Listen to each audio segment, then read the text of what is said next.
Bonjour, je m'appelle Christophe Baldet, je suis le dirigeant de Zen Communication. Julien Brial, associé chez BHB Communication. Jean-Marie Gallo, je suis un des co-managers de l'agence Gazelle. Sébastien Bertoni, je suis directeur associé de l'agence BHB Communication. Bonjour, je suis Yannick Lipari, directeur de l'agence Coteweb. Tanguy Luc, je dirige l'agence de communication digitale Nocta. Fabrice Sévéran, je suis directeur associé de BHB Communication. Bruno Valentin, je suis directeur associé de Paul Company.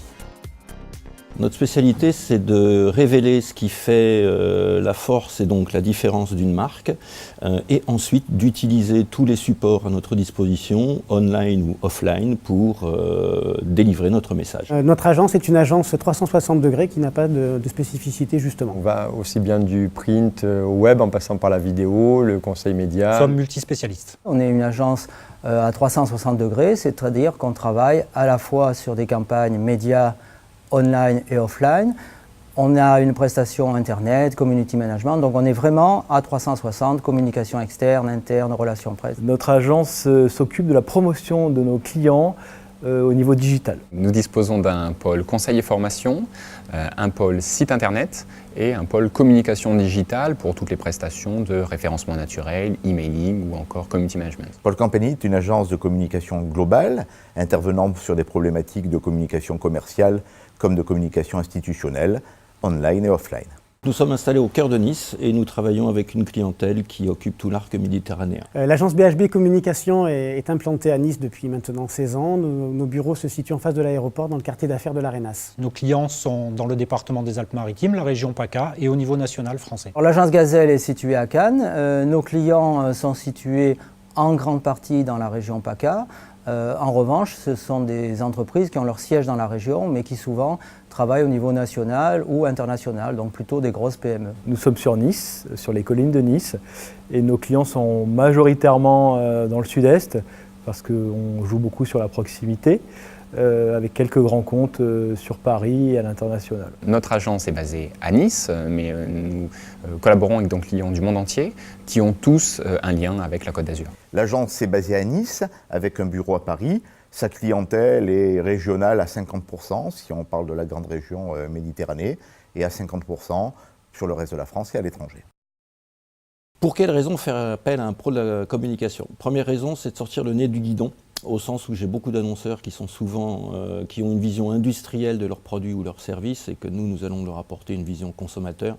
Deuxième raison, c'est une question de méthode pour définir des objectifs, étudier la concurrence, étudier les cibles, leurs comportements, les outils les plus adaptés pour atteindre ces cibles.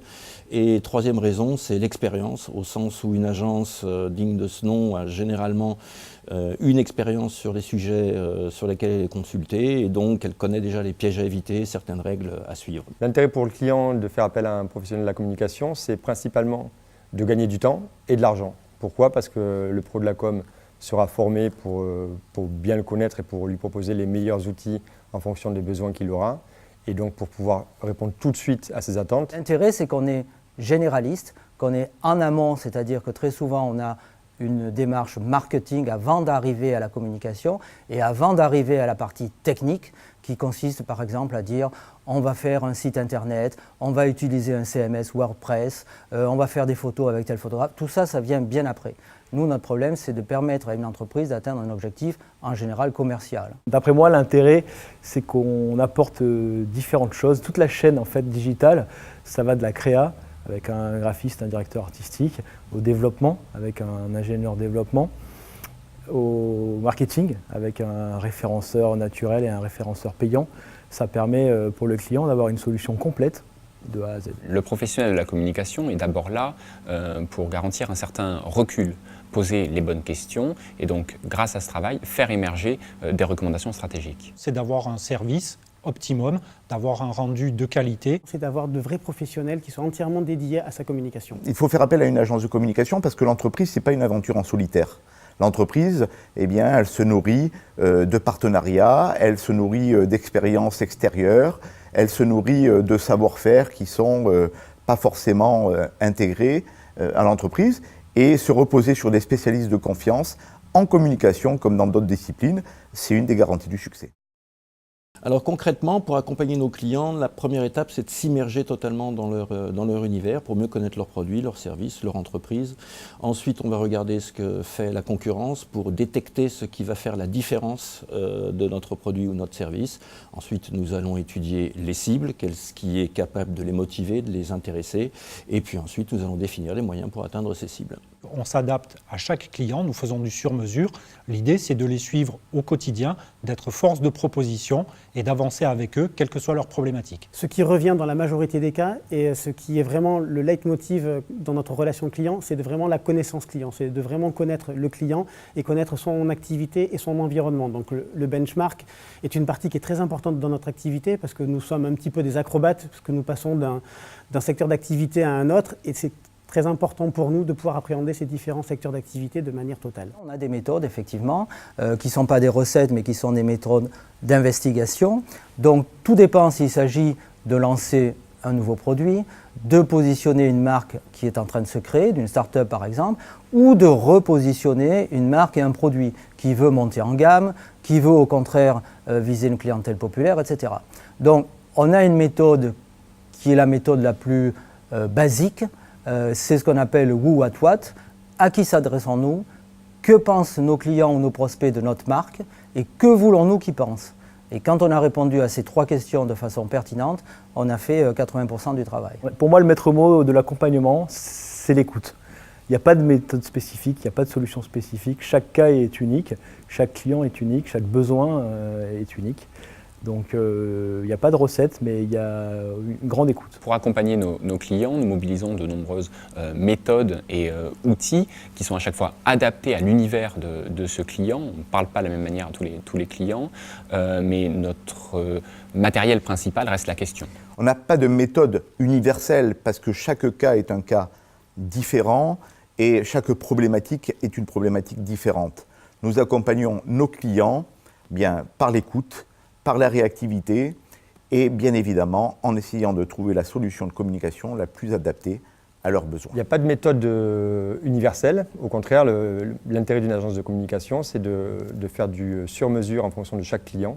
Le but pour nous, c'est de comprendre exactement quel est le besoin du client, quelles sont ses cibles, quelle est la stratégie qu'il faut mettre en place pour y répondre le mieux possible. Et ensuite, grâce à une parfaite connaissance de ce client, nous pourrons proposer les meilleurs outils qui seront les plus efficaces pour répondre à une demande d'amélioration de l'image, de la notoriété ou à une vente d'un produit spécifique.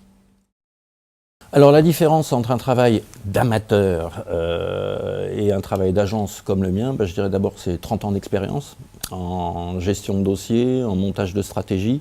Ensuite, j'ai fréquenté beaucoup de petits jeunes qui, sous prétexte qu'ils maîtrisaient parfaitement bien Photoshop, Illustrator, etc., s'autoproclamaient directeurs artistiques. C'est pas parce qu'on manie bien un logiciel qu'on a le talent derrière pour pondre une belle création, réaliser une belle affiche.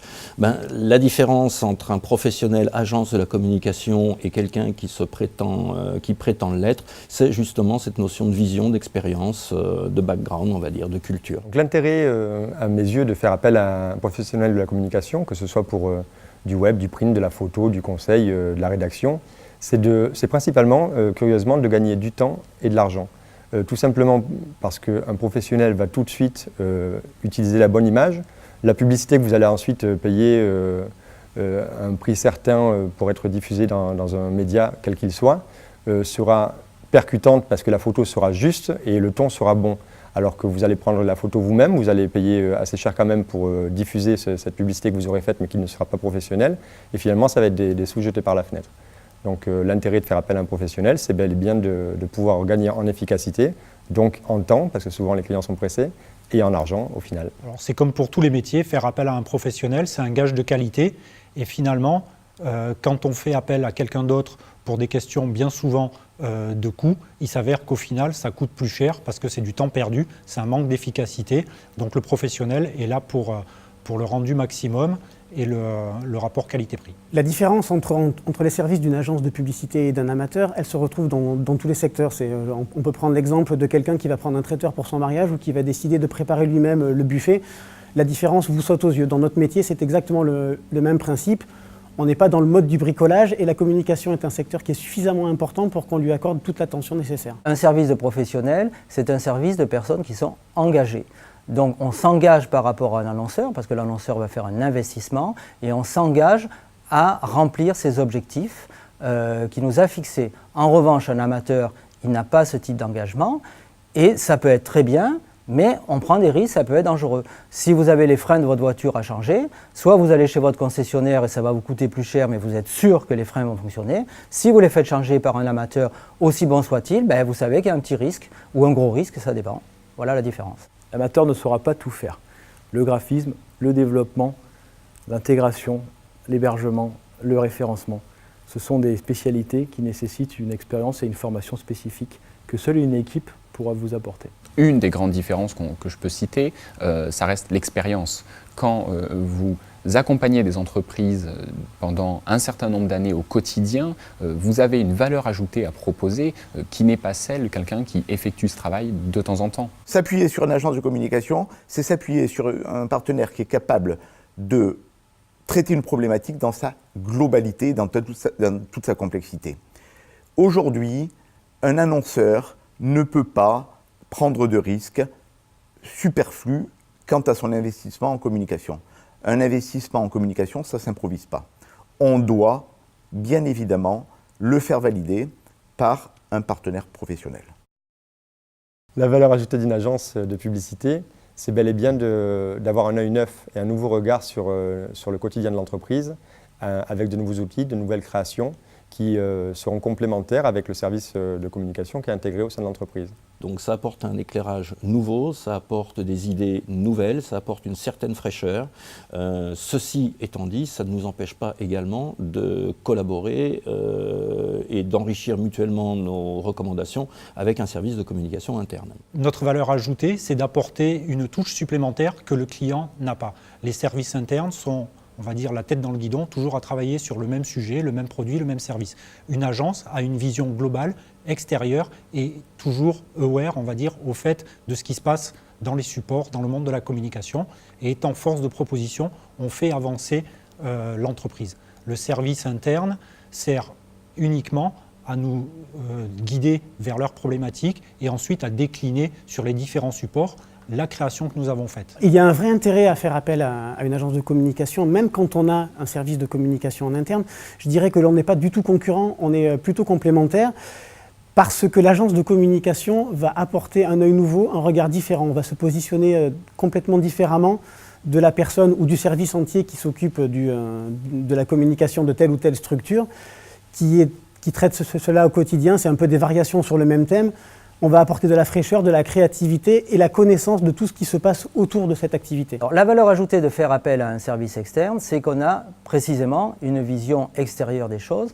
Donc on est capable de benchmarker les concurrents et d'analyser de façon froide et objective la situation d'une marque ou d'un produit dans son univers de concurrence. Donc on n'a pas des contraintes internes qu'ont souvent les services de communication internes. Donc ça, c'est le principal avantage. Et le deuxième avantage, c'est qu'en interne, on demande à quelqu'un de régler un problème identifié. Et nous, en externe, souvent à partir d'un problème ou d'un objectif qu'on nous fixe et qui est identifié par la personne qui nous briefe, on s'aperçoit que ce n'est pas là que ça pêche. Donc par exemple, quelqu'un va dire mes produits, quand ils sont en grande surface, ils ne se vendent pas bien. Donc il faudrait faire un packaging qui soit plus attractif. Et en discutant, on va s'apercevoir qu'ils ne se vendent pas bien parce qu'ils ne sont pas bien placés. Et pourquoi ils ne sont pas bien placés? Parce que les commerciaux n'ont pas les arguments pour dire aux distributeurs de mettre les produits au bon endroit. Donc il faudra revoir l'argumentaire des commerçants avant de s'occuper des étiquettes et des choses comme ça, par exemple. Et ça, c'est que quelqu'un de l'extérieur qui peut le faire. La valeur ajoutée, clairement, c'est le regard nouveau. C'est-à-dire l'œil neuf qui découvre, propose, qui n'est pas embarrassé par la hiérarchie pour pouvoir faire bouger les choses. Il faut comprendre que nous passons plus de 4 heures par jour à traiter une veille informationnelle sur les meilleures pratiques de communication digitale. Les supports bougent chaque jour avec leurs fonctionnalités, leurs usages, les domaines d'activité dans lesquels ils évoluent. On n'utilise pas un Snapchat aujourd'hui vers les mêmes cibles, avec les mêmes fonctionnalités, les mêmes moyens, dans les mêmes industries qu'il y a 6 mois. Et ça change au quotidien. Donc notre rôle d'expert en communication digitale est de maîtriser parfaitement l'état de l'art de notre secteur. L'intérêt du prestataire extérieur en agence, c'est que le prestataire extérieur va se nourrir de quantités d'expériences qui sont des expériences différentes. Et tout ça va profiter au final au client. Bien évidemment, chaque problématique est différente, chaque secteur d'activité a ses propres codes, mais en même temps, il y a des recettes qui sont un peu plus universelles et puis il y a des expériences qui profitent. Donc on a besoin en communication, en créativité, de se régénérer. Et on se régénère beaucoup mieux en faisant appel à l'externe qui a l'habitude de travailler sur des quantités de sujets différents qu'en traitant toujours en interne les propres dossiers, les mêmes dossiers. À quoi ressemble une communication réussie? Une communication réussie, c'est d'abord une communication pour laquelle on a défini en amont un certain nombre d'indicateurs de performance. Ce n'est pas une question de goût, à se dire c'est beau, c'est pas beau, c'est moche, c'est pas moche, c'est idiot, c'est intelligent, c'est drôle. Une communication réussie, c'est une communication qui fait passer au vert tous les indicateurs de performance qui ont été définis en amont. Il peut s'agir d'un gain de notoriété, il peut s'agir bien sûr de l'éternel « je veux augmenter mon chiffre d'affaires », il peut s'agir de créer du trafic sur Internet, il peut s'agir de changer une image de marque, d'orienter une image de marque, de rendre sympathique une marque, un produit. Il peut s'agir de télécharger une application, il peut s'agir de rester plus longtemps sur un site.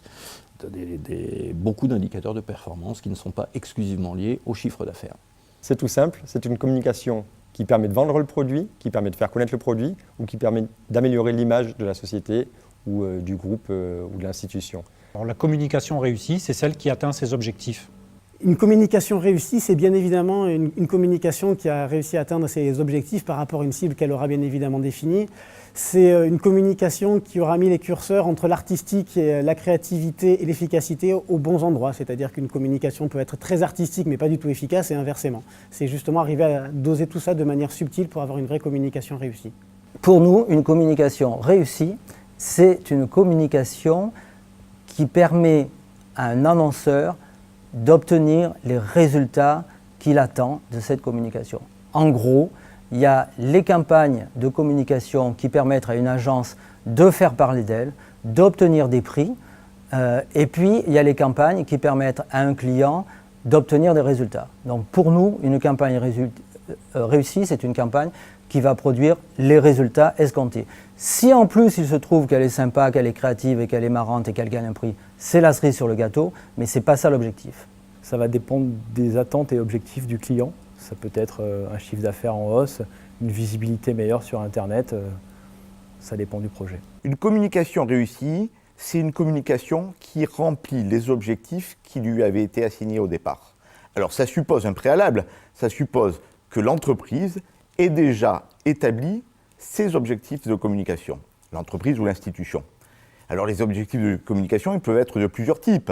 Ça peut être développer la notoriété, ça peut être combler un déficit d'image, ça peut être créer du chiffre d'affaires à court terme.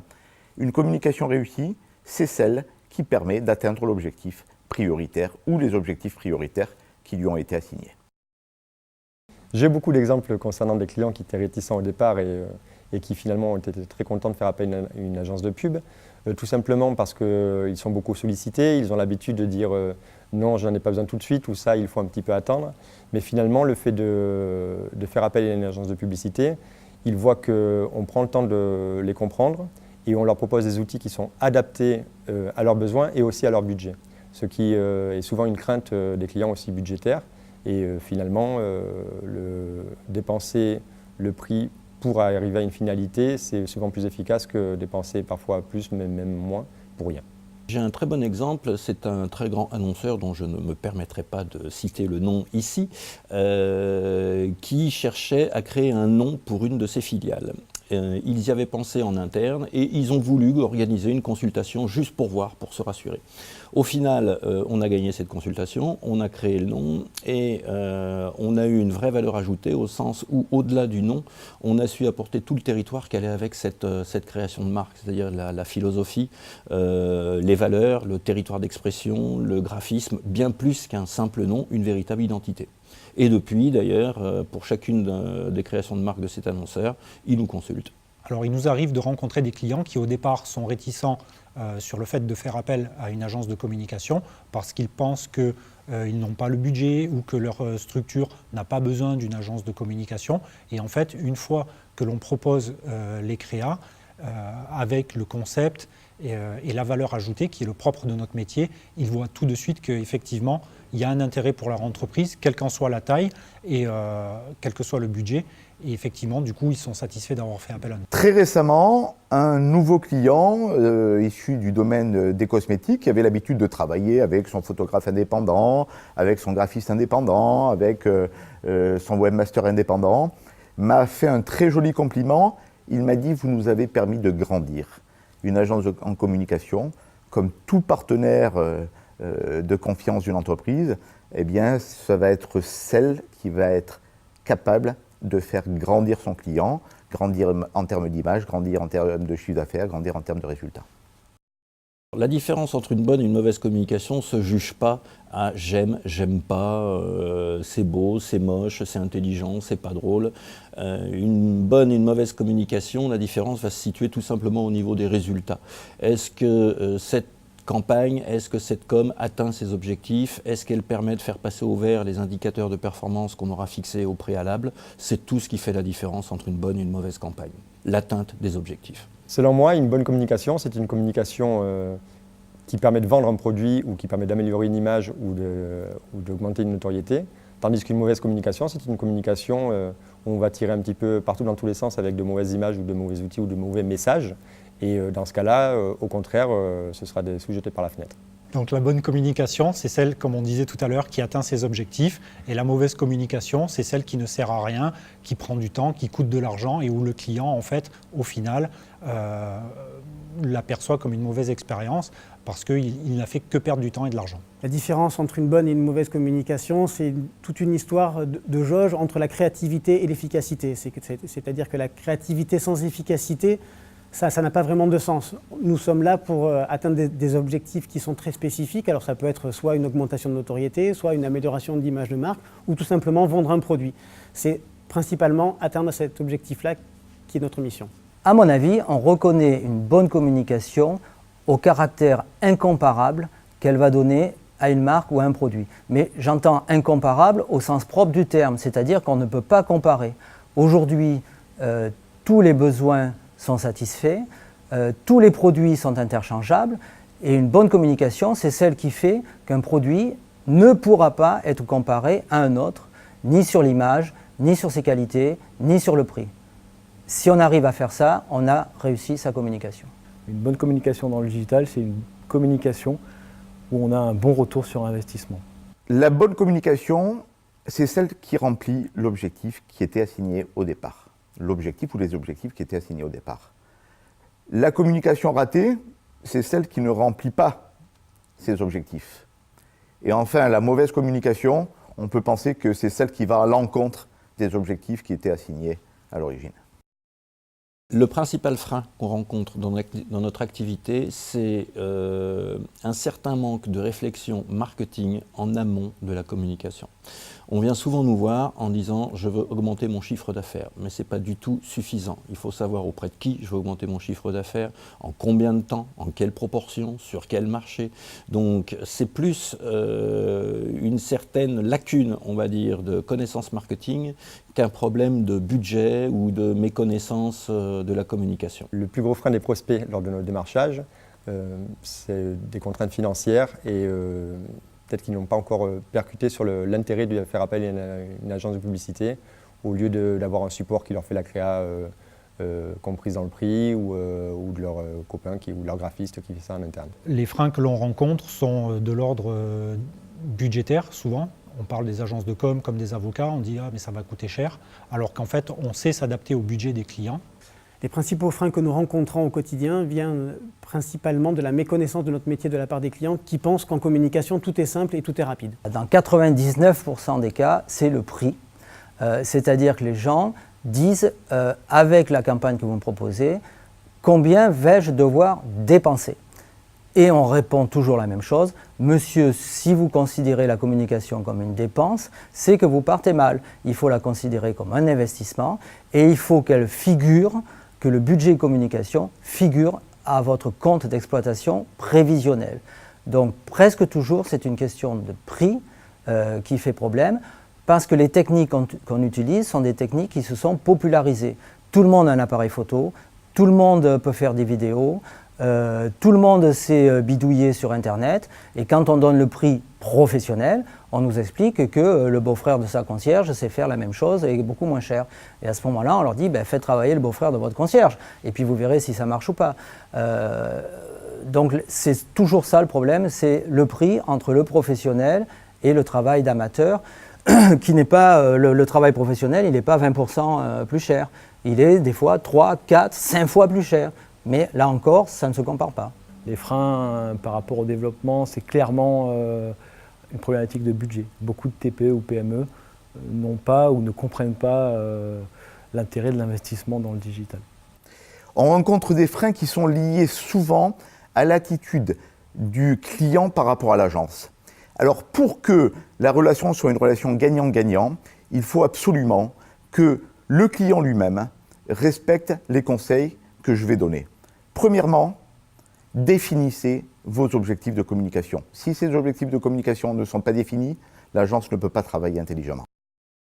Pour parer à ce frein, je dirais 3 choses, 3 solutions, c'est pédagogie, pédagogie et pédagogie. Alors, les solutions pour combattre ces freins, c'est la preuve par l'exemple, avec les créations qu'on peut faire. Alors, dans le meilleur des cas, notre expérience et les références que nous avons peuvent convaincre le client, mais nous pouvons aussi aller jusqu'à le convaincre par nos créations et jusqu'à présent, depuis 16 ans, ça fonctionne. Donc pour combattre les freins clichés, la solution c'est de démontrer nos compétences et la pertinence de nos propositions. La solution pour justement mieux faire connaître notre métier, c'est ce que nous faisons à l'heure actuelle avec l'UCC justement, c'est d'avoir des actions qui permettent de mieux décrire notre métier et de présenter notre métier aux différents acteurs de la communication. Pour combattre ces freins, la meilleure solution, comme souvent, c'est l'exemple. On a l'habitude de montrer des exemples de campagnes qui ont réussi, en général il vaut mieux, et quand les gens voient des exemples et quand on leur explique quelle est la stratégie, quel est le montant d'investissement qui ont été consentis pour avoir ce résultat, c'est la meilleure façon de les convaincre. La meilleure argumentation, c'est encore montrer les chiffres, montrer les réussites, montrer que pour le même secteur d'activité, on a fait la même chose et que le client s'y retrouve. Osez la créativité, n'ayez pas peur de prendre des risques, bien sûr sans vous mettre en danger, mais sans créativité, on n'est pas vu. On est dans un univers médiatique qui est tellement surchargé que chacun d'entre nous, nous percevons entre 300 et 600 messages par jour. Pour qu'il y ait une chance qu'il y en ait 10 qui marquent dans la journée, il faut être créatif. Alors pour terminer l'interview, j'ai envie de citer Thomas Jefferson qui disait « Il n'est pas important d'être le meilleur dans ce que vous faites, mieux vaut faire ce que les autres ne font pas ». Union des conseillers en communication, come together. Bien sûr, come together, come with us. Ensemble, on est plus fort. Le message que j'aimerais faire passer, je voudrais le faire passer bien sûr aux annonceurs en leur disant avant de sélectionner une agence de communication, allez voir son site internet, regardez les clients pour lesquels elle travaille et regardez les résultats obtenus par cette marque, ce produit ou cette entreprise. Et c'est la meilleure façon de juger la performance d'une agence de communication. En conclusion, faites appel à un pro qui saura propulser votre entreprise et vous garantir un retour sur investissement.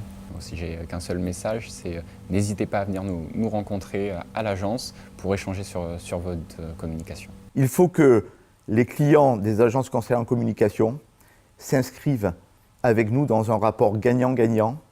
Nous sommes des partenaires au long cours. Il faut que ça soit un rapport équilibré entre clients et conseils et non pas, comme c'est le cas trop souvent, un rapport de force.